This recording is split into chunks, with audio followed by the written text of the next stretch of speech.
Yeni bir kısa videoya hoş geldiniz. Arkadaşlar bugün CapCut'ta size short yapmayı öğreteceğim.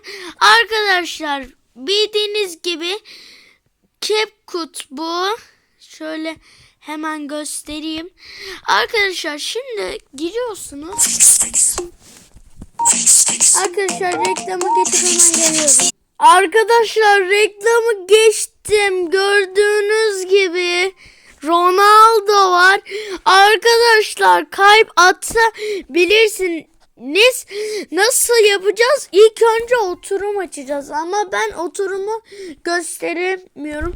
Arkadaşlar şimdi mükemmel bir ses gelecek. Gözlerinizi kapatın, rahatınıza bakın ve açtım.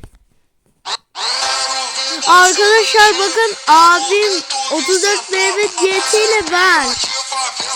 Arkadaşlar bakın.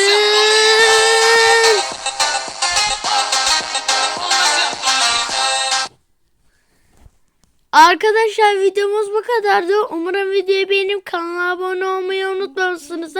Ve sizlerle görüşmek üzere diyorum. Hoşçakalın.